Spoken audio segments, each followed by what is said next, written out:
Hey Lynn fam, welcome back. It's been a respectful break since our last team selection video. In a week where we had postponements and wildcards galore, I braved holding the trigger for one more game week, but it is active now. If you're loving the content, then please do smash a like on this video. Let's try hit 60 likes. That would be absolutely amazing. It does mean an awful lot to me. Do pop me a comment below. Have you wildcarded, or do you plan to over the international break? Or are you holding it on to that elusive Game Week 12, Game Week 13 slot? Lastly, if you're new to the channel, then please do subscribe. Okay, let's review my points from Game Week 8 before we look ahead to Game Week 9. Let's get after this.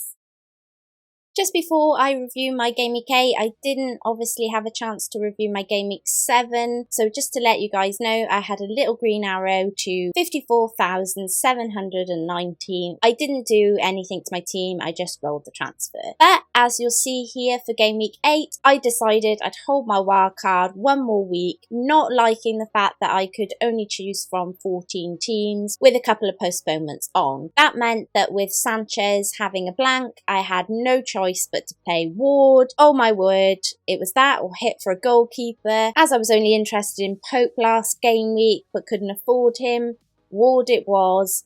Needn't have bothered.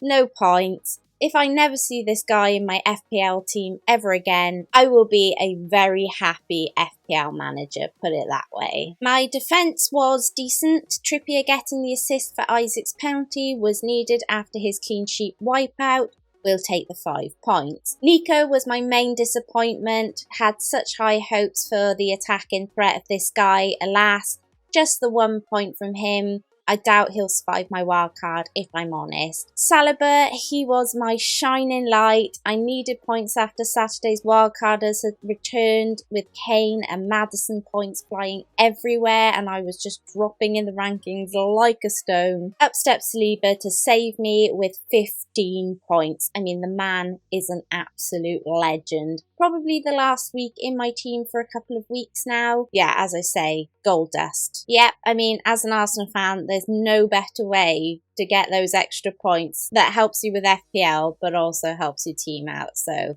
absolutely happy days on that one. Also happy to take Cancelo's clean sheet and 3 bonus points for a tasty 9 points towards my team total. Only a little frustrating that more people than usual probably would have been on Cancelo just due to them having just wildcarded and probably getting him back in their teams. In midfield, Salah made way for De Bruyne. I did consider Sonny for a second midweek, but not enough to feel upset about his hat-trick in all honesty. De Bruyne still delighted with 10 tasty points. Andreas was a needs must like Ward and Williams. I was hopeful of some attacking threat. Unfortunately, just the 1 point from him. Never seems to really step up when you need him, does he? I think I missed out on the 1 week where everyone played him and he got some actual points. Martinelli also seems to have dropped off of a cliff recently, but I was hoping he could get involved a little more this week. Still, we'll take the clean sheet point and move with just 3. Up front, Haaland continued to light as my captain, a goal for 12 points.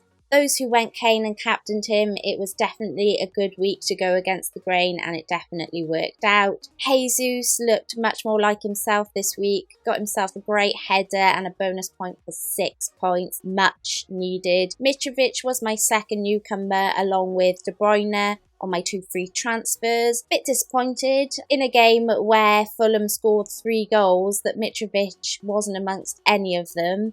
But you can't really moan given his recent record, I suppose, as long as it's not a habit going forward, because I desperately don't want to have just bought a player that's now about to go off form. Points are points, and even 2 points help this week, so we'll take it. You'll also note that I changed formation from a 4-4-2 to a 4-3-3. All of that means I got 64 points in a week where it looked really grim on Saturday with me not having wildcarded. I will absolutely take that. A massive green arrow placing me at 33,615th in OR, joint second in the FPL Content Creators League behind FPL Raptor along with FPL Harry, in great company with those guys. Very, very aware that there's a long way to go though. Jesus and Saliba absolutely saved my bacon, and I'm sad to be potentially losing them on a wildcard now. With that, let's have a look at my wildcard. As you'll notice, this is just trying to farm some money at the moment, but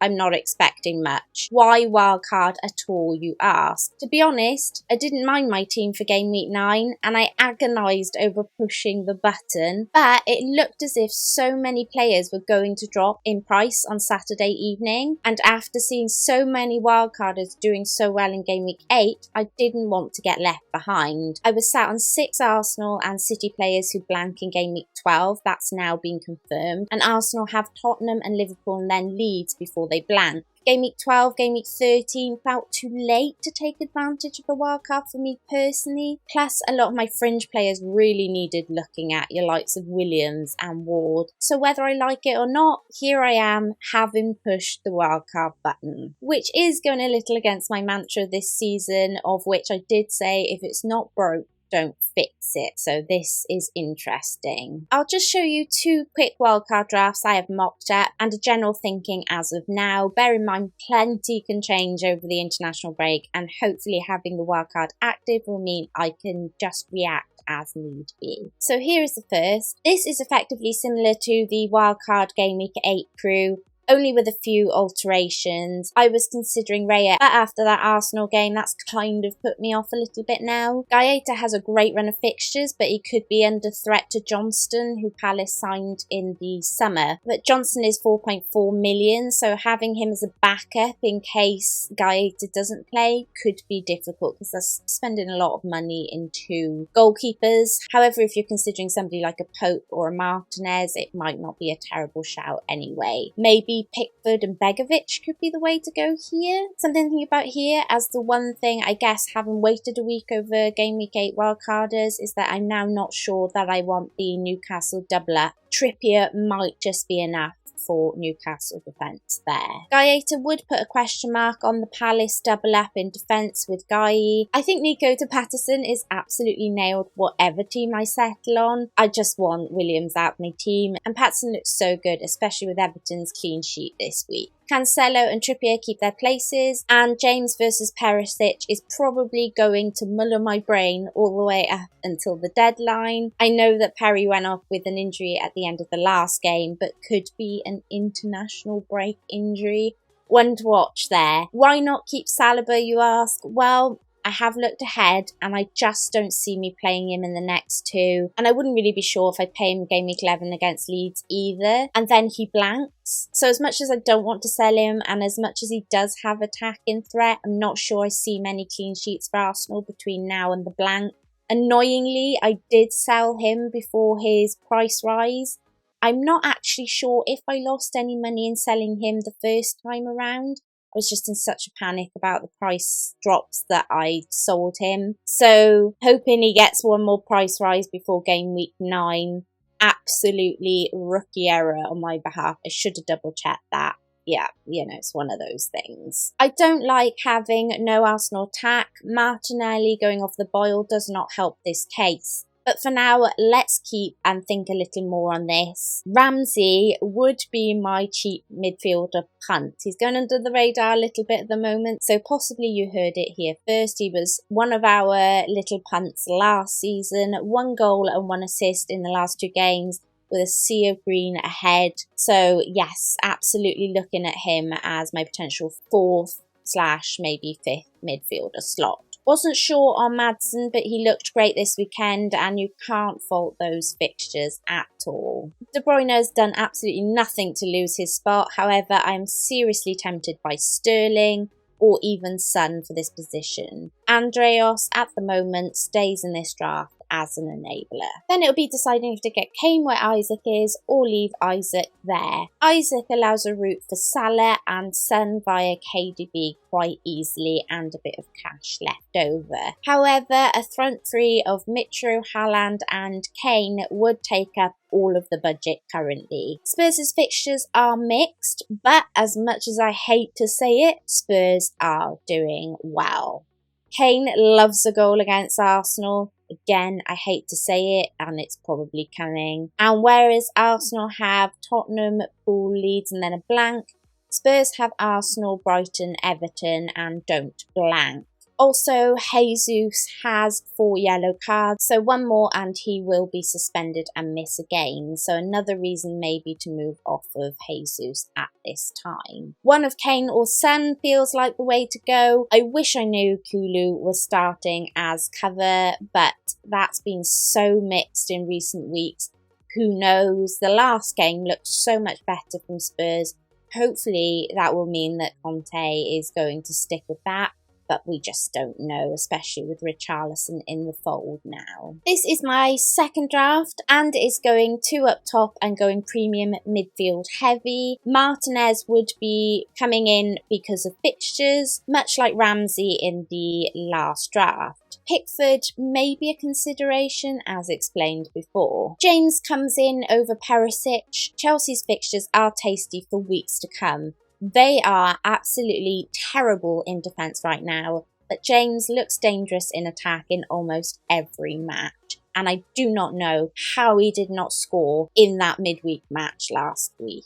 The biggest changes are in midfield. I get to have Sterling, Son, Maddison and Diaz or Foden, or if Kulu has kept his place, maybe he could come in here. I love the look of Sterling. I feel like he's getting slept on a little bit with 3 goals and 1 assist, happily ticking away with great fixtures to come. He's not highly owned at the moment, but I think he could be in a few weeks, especially for those later wildcarders. So it's potentially one to think about to get on early. Okay, so having Diaz or Foden does mean no KDB or Salah for now, but does offer some cover in those teams, and these price points mean those players can be switched and changed between. As I say, you know, you could consider a Kulu here or a Mount here, or maybe even a little bit less to switch down to either Zaha or Maddison. So that is the plus with this setup. Of course, what you get in mid, you lose up top. So the negative is that Isaac or Mitro or Tony, whichever one I settle on, would be the loss here in order to accommodate so many premiums in midfield. Let me know what you guys think in the comments below. Which draft do you prefer? Captaincy for Game Week 9 and probably for the rest of the season is perma-captain Haaland, unless we get any news. I don't believe he's going away for international duty, which just makes him even more of a pick. Not many trending transfers to talk about at the moment as it's international break, so not much to report there. And that's it. Thanks for watching. Thank you all so much for bearing with me during this respectful time. If you want to continue helping me and the channel grow for more helpful tips and tricks and entertainment this season, then please do subscribe to the channel if you haven't already. It really means a lot. Have a great international break. I will keep you guys all updated on my many drafts and tinkering on social media as always. But for now, please check out the sponsors of this video, fantasyfootballfix.com. Until next time, Nymphria out.